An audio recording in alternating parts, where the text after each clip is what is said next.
My name is Natalie, and I'm 29 years old.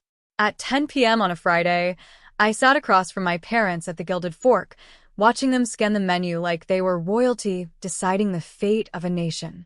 This was supposed to be a celebration. I had just made partner at my forensic accounting firm, the youngest in the company's history. It was a massive achievement, the kind that usually calls for champagne and genuine smiles. But as I looked at my father, Richard, and my mother, Cynthia, I didn't see pride. I saw boredom. My younger sister, Olivia, was scrolling on her phone, complaining about the lighting being too dim for a selfie. She was 24 and still waiting for her big break as an actress, a career funded entirely by my paycheck. The waiter arrived with the bill. It sat on the black leather folder like a threat. $18,000. For one dinner. I reached for it, my hand steady, because this was the role I played. I was the wallet. I was the fixer. My father glanced at me as I signed the receipt. Not a thank you. Not a nod. Just a scoff. It's just math, Natalie, he said, swirling his scotch. Don't act like you cured cancer. Anyone can count money. It's boring work for boring people. I froze, the pen hovering over the signature line. Boring. The word echoed in the sudden silence of the private booth. Then my mother leaned forward. Her eyes were bright, glittering with a malice I had spent my life trying to ignore. She placed her hand over mine, stopping me from closing the folder. You know, she said, her voice soft and lethal. Your father and I were just saying, if we hadn't had you, Natalie, we could have given Olivia the life she actually deserved. The air vanished from the room. I looked at them. My father nodding in agreement. Olivia smirking at her phone. My mother waiting for me to crumble. But tears are a liability in my line of work, and I refuse to indulge them. I looked at the receipt. $18,000. And for the first time in 29 years, I didn't see a family. I saw a bad investment. Drop a comment, and let me know where you're listening from and what time it is for you right now. Have you ever felt like an ATM for your own family? I'd love to hear your story.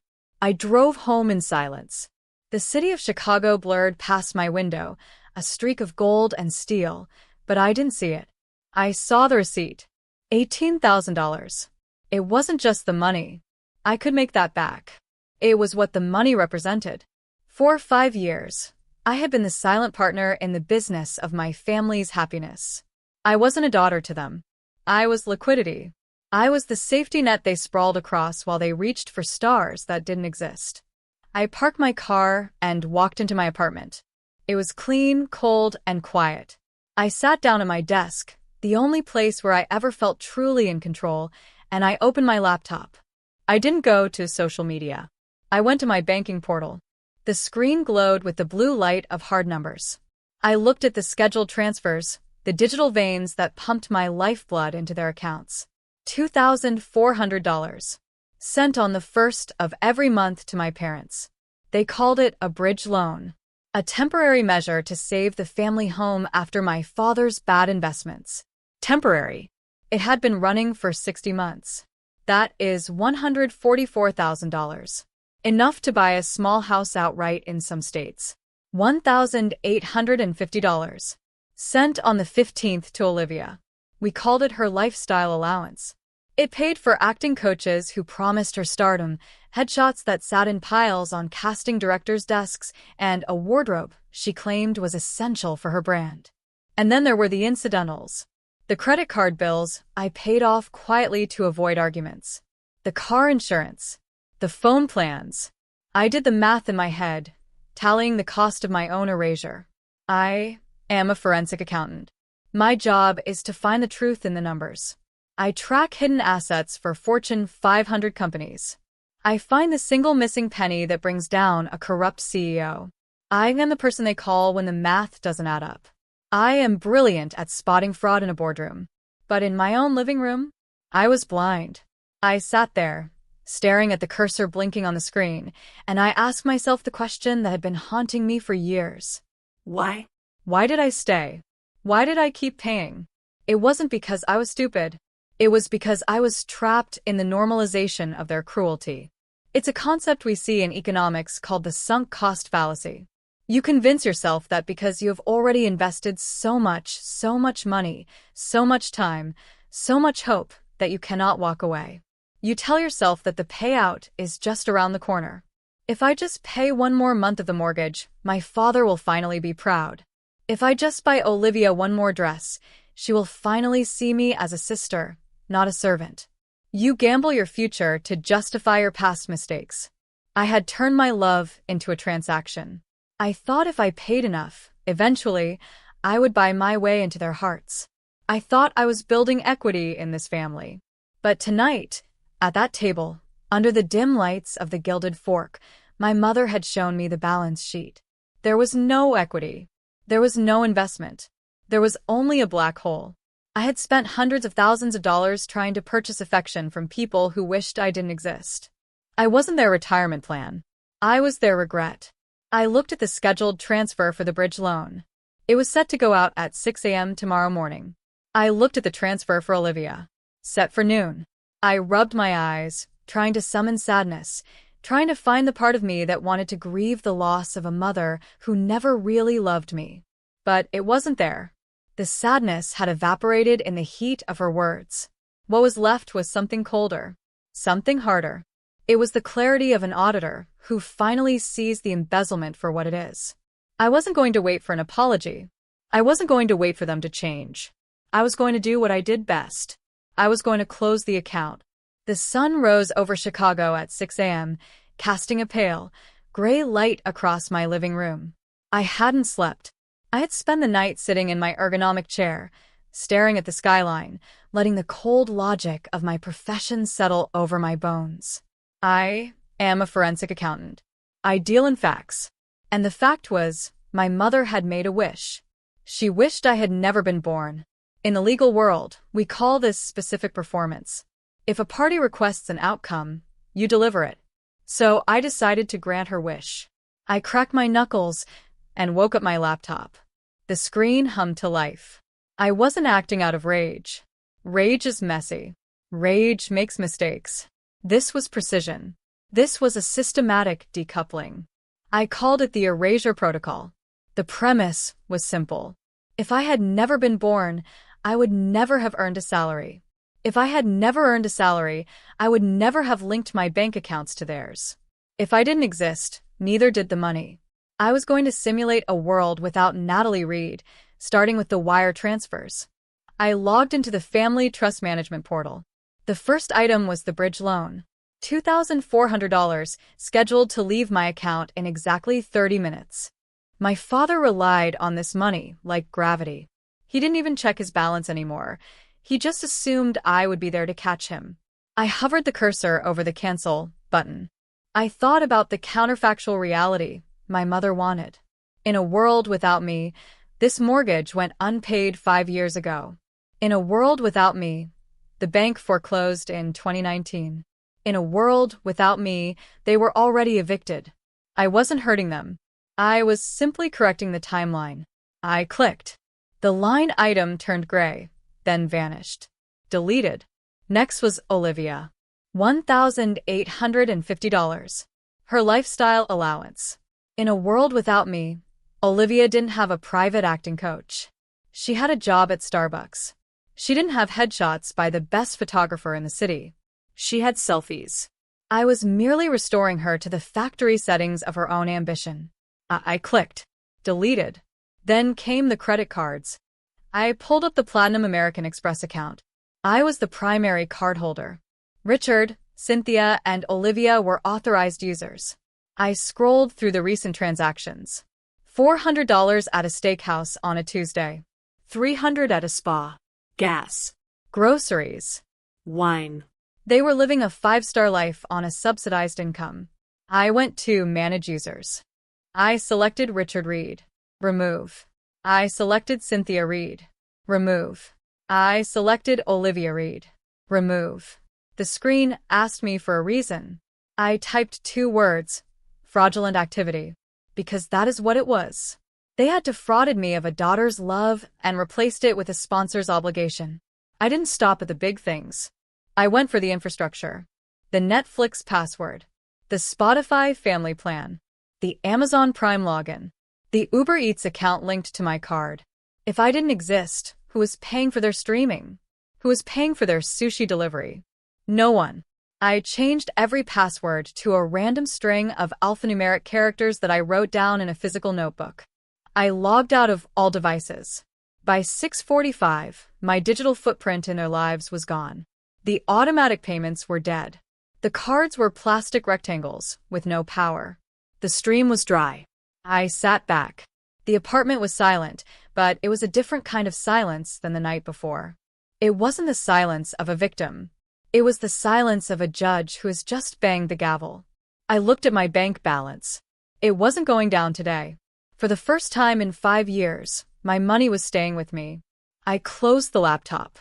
I stood up and walked to the window. The city looked different now. It didn't look like a place that was crushing me. It looked like a place full of opportunities. I went to the kitchen and made coffee. I drank it black. It tasted like freedom. I knew what was coming next. The panic, the confusion, the rage. Parasites do not react well when the host body suddenly develops an immune system. But I was ready.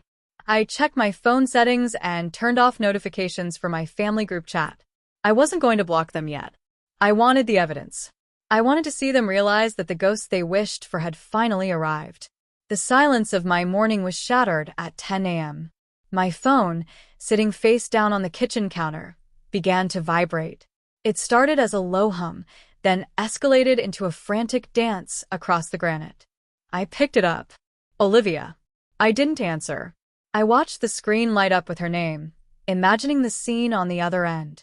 She was probably at a counter somewhere, a line of impatient people behind her, the card reader flashing declined, in bright red letters. A moment later, a text appeared. Card isn't working. Trying to buy concealer. Literally so embarrassing. Fix it ASAP. I didn't type back. I swiped the notification away. Then came another. Hello? Natalie? I'm standing here like an idiot. Transfer me $200 then. I imagined her perfectly manicured fingers flying across the screen, her confusion morphing into annoyance. She had never been told no. She had never heard the sound of a vault door closing. The text kept coming, faster now. Are you seeing this? Mom says she can't log into Netflix. Is something wrong with the bank? Then, the parents joined the chorus. My father's name flashed on the screen. I let it go to voicemail. Then my mother. Voicemail. Then the group chat, which I had muted but could still see accumulating badges. The number climbed. 5, 10, 20. I sat at my table, sipping my coffee, watching the digital panic unfold like a spectator at a demolition derby. It was fascinating. For years, I had been the one panicking about their bills, their moods, their approval. Now, the panic had been transferred. I had returned it to its rightful owners. Around noon, the tone shifted. Confusion turned to rage. My father left a voicemail.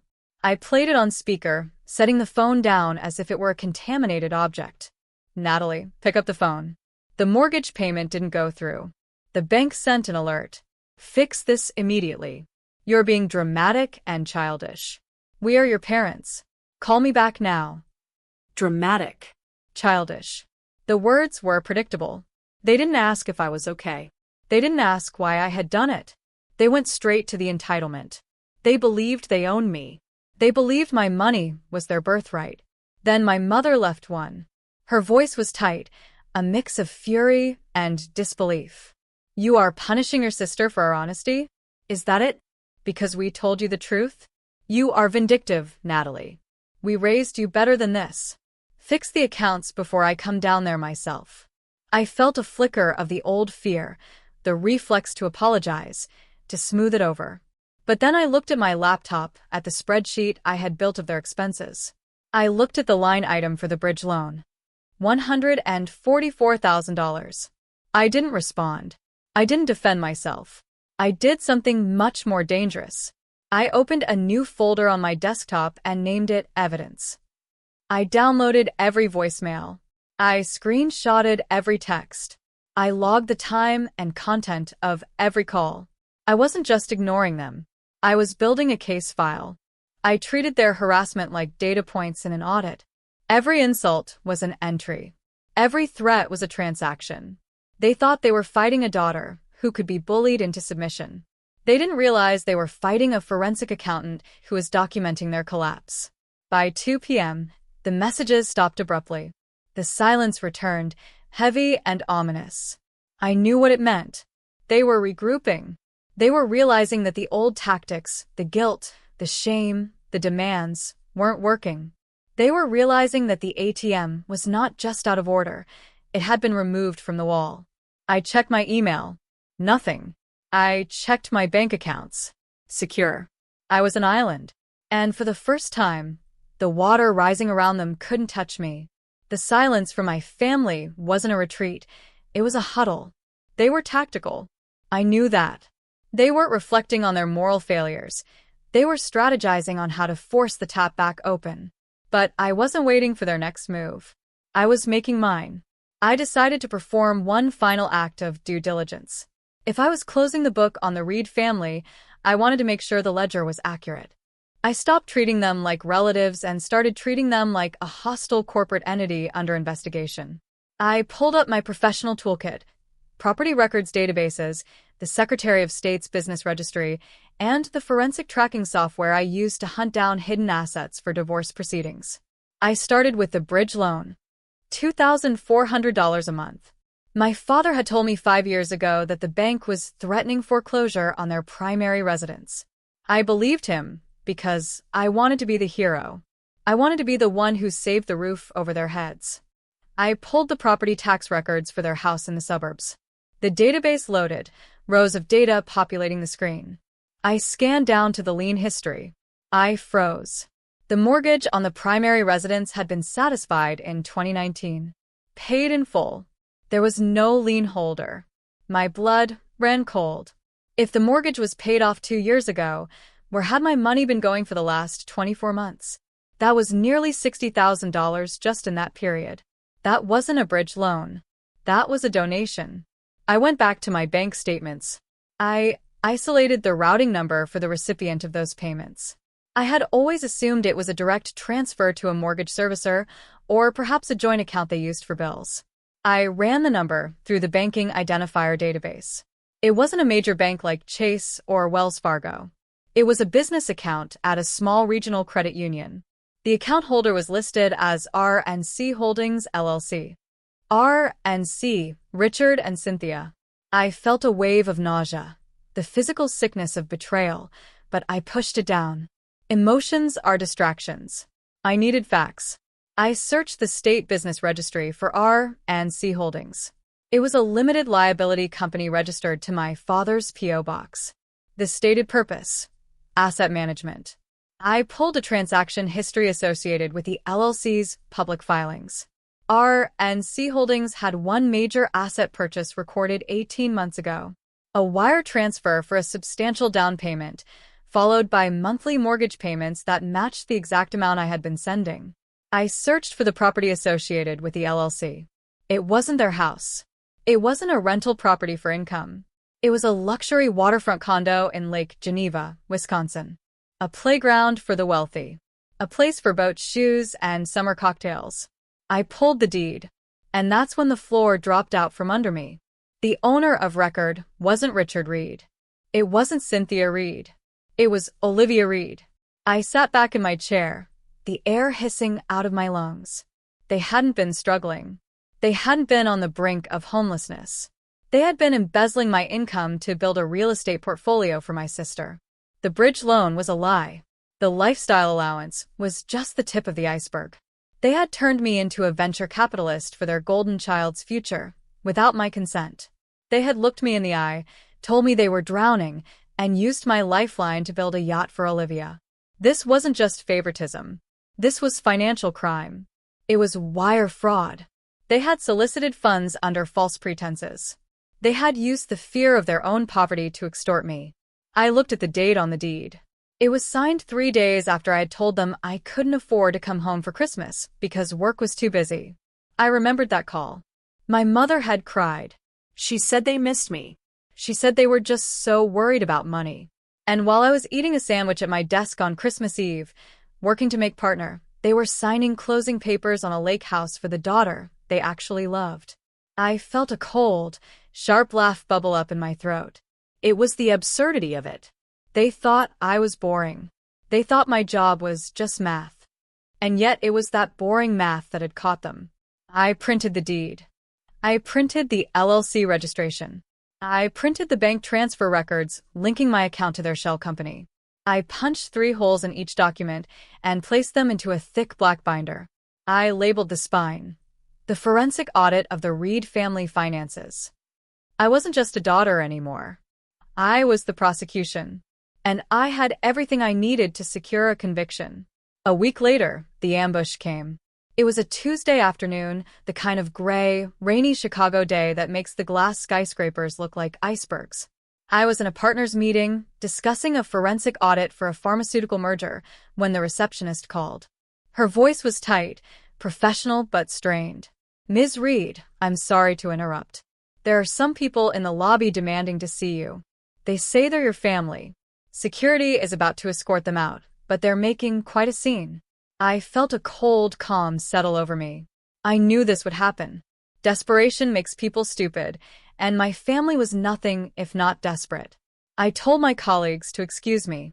I picked up the black binder from my desk, the one labeled simply Audit, Read, and walked to the elevator. As I descended 40 floors, I watched the numbers count down.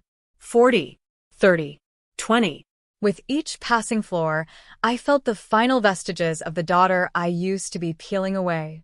The girl who wanted to be loved was gone. The woman stepping out of that elevator was the auditor coming to close the books. The lobby was a cavern of marble and echoes. I saw them immediately. They looked small against the scale of my corporate world. My father was wearing a suit that looked slept in. My mother's hair was fraying at the edges, her composure cracking. Olivia was pacing, her mascara running, looking less like a starlet and more like a toddler who had lost her balloon. They spotted me instantly. "Natalie!" My mother screamed, her voice bouncing off the high ceilings. Everyone, the security guards, the clients waiting on plush sofas, the receptionists, turned to look. "How dare you? You cut us off. You leave us to rot?" My father stepped forward, his face purple with rage. "You think you're some big shot because you work in a glass tower? You are nothing without us. We made you. And now you abandon your own flesh and blood? You are ungrateful, selfish trash." Olivia joined in, her voice shrill. "I lost the call back, Natalie. I couldn't pay the photographer. Do you know what you've done to my career? You're ruining my life because you're jealous. They were trying to shame me. They were trying to use the social pressure of a public scene to force me back into submission. It was a tactic that had worked when I was 12. It worked when I was 20. But I wasn't 20 anymore. Raising my voice would be a waste of energy. Apologizing was out of the question. I walked right up to my father, invading his personal space, and I shoved the black binder into his chest. "Take it," I said. My voice was low, devoid of emotion. He grabbed it instinctively, looking confused. "What is this? More of your math? More excuses? Open it to page 42, Richard." He blinked at the use of his first name. It was a small violation of the hierarchy, a signal that the respect was gone. He opened the binder. His eyes scanned the page. I watched the blood drain from his face. I watched his hands start to shake. My mother leaned in to look. She gasped, her hand flying to her mouth. It was a copy of the deed to the Lake Geneva condo. "You know," I said, keeping my voice conversational, almost bored. "I was confused at first. I couldn't figure out how you paid off your mortgage 2 years ago, but still needed $2,400 a month from me. But then I found R&C Holdings." I pointed to the document. "Limited Liability Company. Registered to your P.O. Box. Funding source? My direct deposits. Asset purchased? A 3-bedroom waterfront property. Owner of record? Olivia Reed." Olivia stopped crying. She looked from me to the binder, her eyes wide with terror. She knew. Of course she knew. She had signed the papers. "This isn't," my father stammered, sweat beading on his forehead. "This was an investment. For the family. For your future too, Natalie. Stop, I said. The word was a guillotine. Do not lie to me. Not here. Not now. You embezzled nearly $150,000 from me. You told me you were drowning so I would throw you a lifeline, and you used it to buy a vacation home for the golden child. I stepped closer. The lobby was deadly silent now. Even the security guards were listening. In the legal world, we call this wire fraud, I said. It is obtaining money under false pretenses across state lines. It is a felony. And since you didn't declare that income on your taxes because I pulled those records too, it is also tax evasion. I pulled my phone from my pocket and held it up. The screen showed a draft email. The recipient was the Internal Revenue Service whistleblower office. The attachment was a digital copy of that binder. I haven't hit send yet, I said. Because unlike you, I don't destroy families for sport. But here is the new deal. You are going to turn around. You're going to walk out of those doors. And you are never, ever going to contact me again. No calls. No texts. No holidays. No emergencies.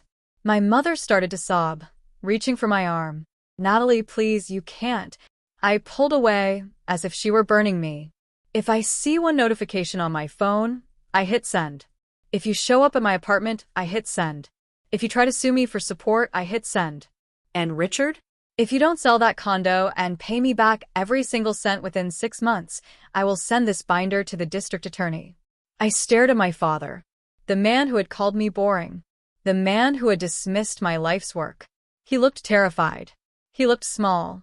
He realized, finally, that the boring math he despised was the only thing keeping him out of prison. We're leaving, he whispered.